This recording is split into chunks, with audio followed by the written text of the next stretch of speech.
spiraling prices, tighter security and surveillance, all of the many restrictions on their freedoms and on their futures. Least to set. Let's speak live to Gina Abercrombie-Winstanley, former US ambassador to Malta, now a distinguished fellow at the Atlantic Council. Welcome here to BBC News. We appear to be in a sort of dangerous state of limbo. What is your reading of where we are? Thank you so much for having me. Well, Lisa's right and your correspondents are correct.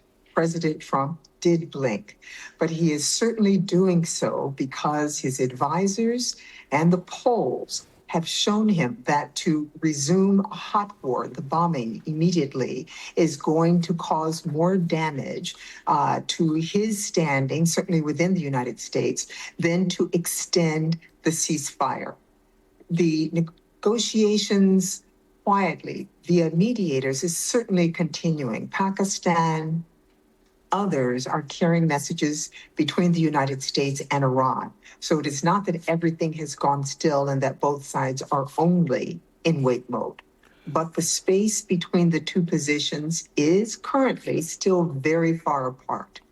I would add that the United States is counting on it costing and being more painful for Iran to continue this blockade than what Iran is doing to continue to keep the strait closed. I'll come back to that point because it's an important point in a moment. But apparently when J.D. Vance returned from the first round of talks, he was confident the US blockade would change the way Tehran was approaching things. It has been a constant misjudgment in the White House, hasn't it, that some sort of military push or some sort of move changes Tehran's behaviour. It hasn't so far. You're absolutely right. I would say this is a consistent lack of knowledge and lack of understanding of their adversary or negotiating partner. It is a lack of having the expertise that negotiating teams usually have. The preparation, the work, the knowledge, the research that goes into negotiations has clearly not been done in this round. This is a reflection of President Trump's mercurial words and positions, and of course, depending on friends and relatives to carry out the work of diplomacy. And so there have been repeated miscalculations that lower his credibility when it comes to what statements he's making, the constant, we've won, and yet we have not.